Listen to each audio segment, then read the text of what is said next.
YouTube, this is Michael from Asymmetrical Preparedness. Today I want to talk about camouflage patterns, earth tones, gray man, all that kind of stuff. How are you going to dress when crap goes south, when SHTF, etc. And what the best is. We got lots of different camouflage patterns I'm going to go over today, a bunch of them that I have. I'm kind of a camo nerd. I've picked up a lot over the years. Gosh, I don't even know where they came from. Companies that send us stuff. I have stuff loaded from the military, all kinds of stuff.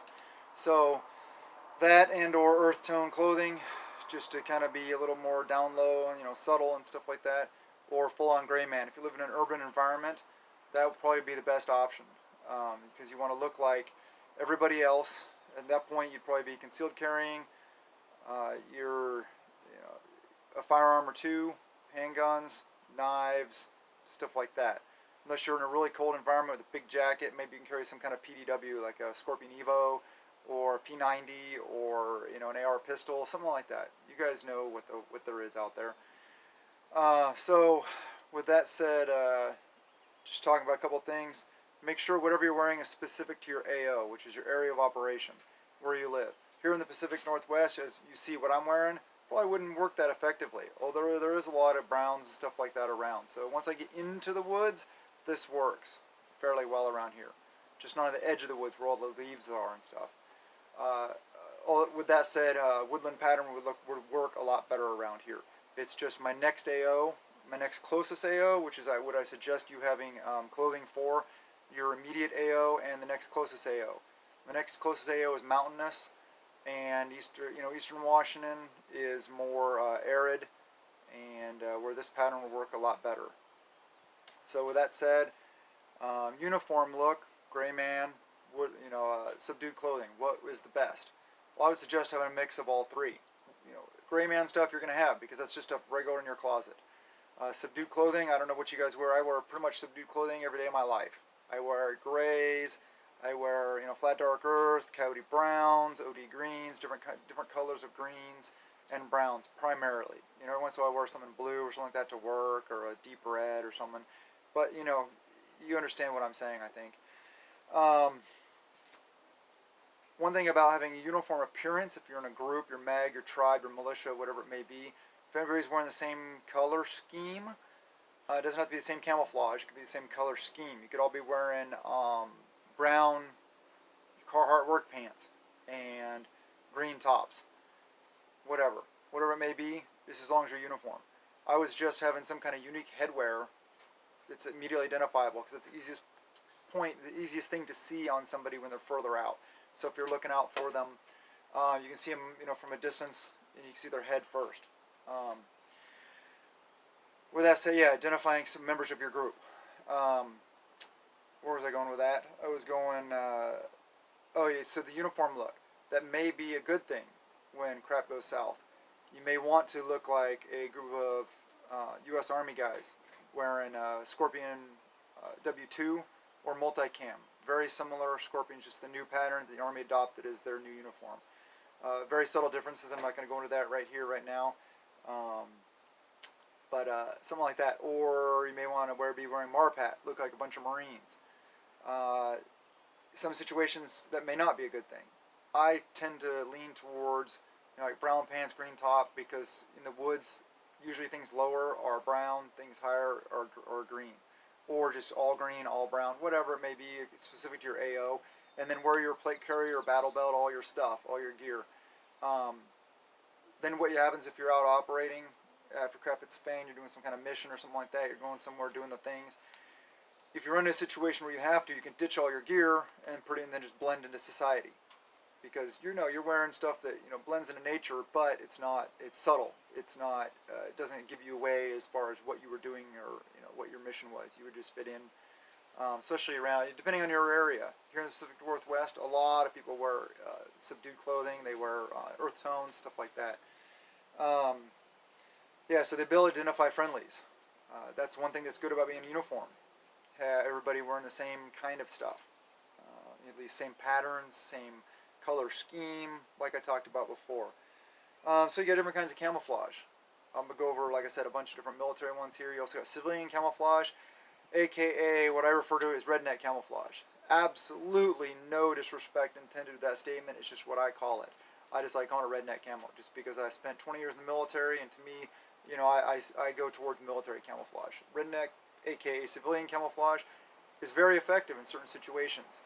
The different trains of thought, two different trains of thought for military camouflage versus civilian camouflage. Military camouflage tries to make you look like nothing, kind of wash you out, blend you into everything. Civilian camouflage tries to make you look like something, like a tree, like branches, like leaves, stuff like that. It's just two different trains of thought, and that's kind of the differences. Also, gray man. Like I said, urban environments, areas where there's a lot of people, or you don't want to arise any suspicion at all when you're going around other people. Obviously, if you're out rural and there's nobody around, who cares? You know, wear your gear. Say urban, rural, forest, arid, whatever you're wearing, gear it towards your area of operation, of what's effective for you. I'll show you some examples that will help you maybe pick some stuff out, figure out what might work. There's a lot of other YouTube videos about different camouflage patterns, though. Also, don't pick your pattern just to look cool. Okay, don't wear multicam because it's tactical. All right, that's stupid. Okay, multicam has its uses. You know, it's fairly effective around here. You could wear it around here different times of the year. It's not the best, though, by far. So, you know, don't run all Cryptek Highlander like I'm wearing here, because, you know, you see some tactical dude on YouTube wearing it in his tactical videos. Also, there's no universal camouflage. The Army tried it. They failed horribly with universal camouflage pattern, aka UCP. It was at grays and brown, or not browns, but like grays and light grays and just weird stuff. The only place it would, if you laid in my gravel driveway, you may be camouflaged then. Pretty much nowhere else was it effective at all. It was horrible and just a total failure on their part. Talk about the differences. Your pattern for your AO. Having your gear in the same pattern is fine. You know, if you want to get all your gear in the pattern you're wearing, if you're wearing a camouflage, that's fine. You know, or you can just get, you know, flat dark earth gear, and then you can hit it with some spray paint to modify it for your AO if you need some OD greens or some different greens, stuff like that. Just throw it on there, real easy. And then if you move to an arid environment, you can just, you know, scrape it off. You can wear it, well, whatever, you know, hit it with some browns or something like that. No big deal. But you know, if you go like OD green gear or flat dark earth gear, you're pretty much never going to go wrong, and you'll still look cool no matter what camouflage pattern you're wearing, and that's important. You know, half the battle's looking cool, guys. You know, we want to look cool when we're, you know, crap seeing the fan. So with that said, you know, you also want to use natural vegetation to supplement your camouflage. Man-made camouflage patterns only go so far. Nature provides the best camouflage. Supplementation for that, I may be producing a video about how to make a ghillie suit, and I'll talk about natural camouflage. Probably show some examples in that one, possibly. So, but I think there's a lot of videos out there you guys can watch about use of natural camouflage to supplement what you're wearing. Okay, I talked about, you know, going out on patrol, stuff like that, in your earth tone clothing, or maybe even gray man stuff with your gear, so then you can ditch it if you run into a problem, or you have to escape, evade, whatever the situation dictates. You know, it's a fluid situation. You just got to go with it, whatever's going on. So yeah, with that said, that's all my specific notes. So I'm going to go over some camouflage patterns here. Here we got the good old tried and true woodland pattern. The U.S. Military wore for lots of years. So that works very well in woodland environments. That's just a Gore-Tex parka. Alright, then we got, next here we got multicam. You know, multicam is cool. You wear this stuff, you're automatically an operator. So, get some. Just kidding. Anyway, so here is AOR2. This is the new Navy uniform. It's area of operations number 2, because area of operations number 1 is the desert, which is the desert pattern, which nobody can get except for special operators.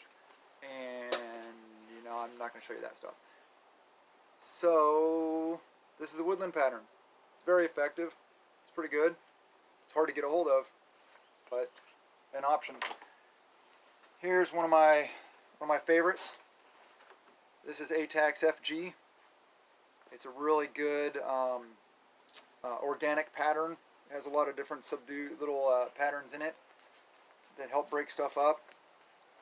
So that's an example of a really good woodland pattern that I just absolutely love.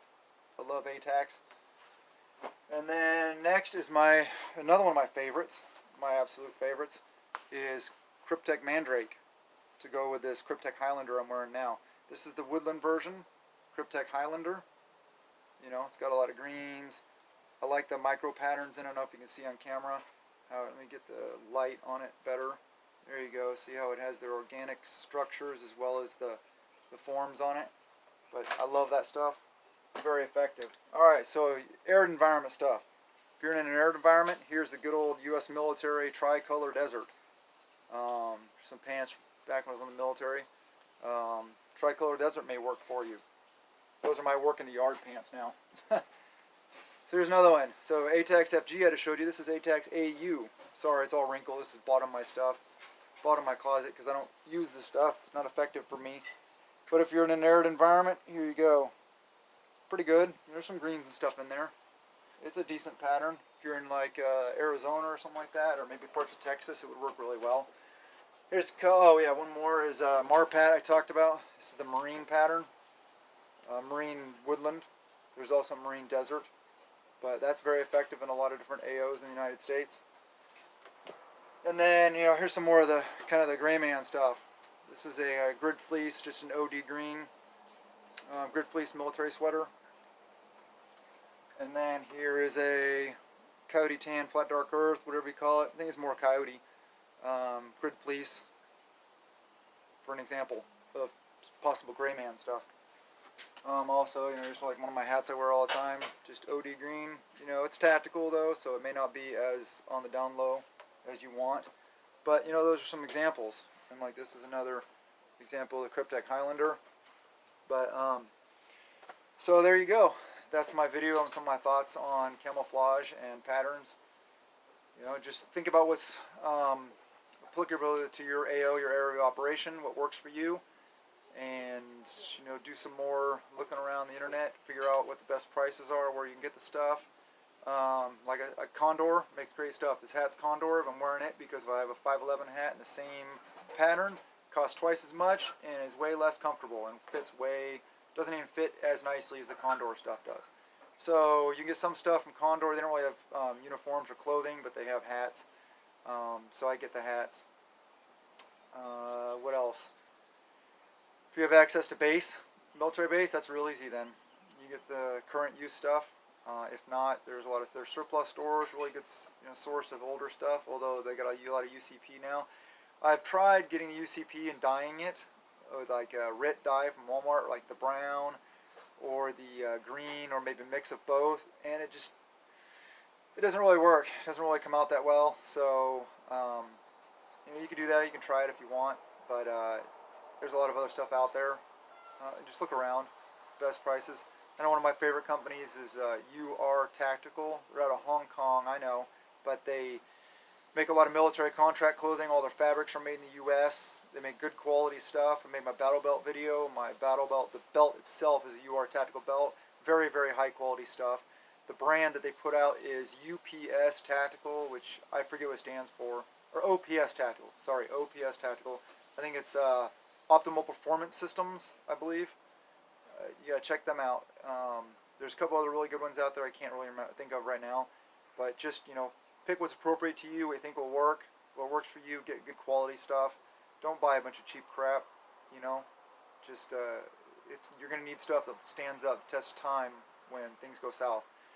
So with that said, you know, please subscribe if you like the videos. I'm trying to put out more and better content all the time. Upgrading my systems. I got a tripod now. I got a selfie stick. Woohoo! I feel like a millennial running around my selfie stick. But yeah, please subscribe. Hit that like button. Comment down below, please, if you have any inputs, any questions. Email me at asymmetricalpreparedness@gmail.com. And with that, have a good day and blessings.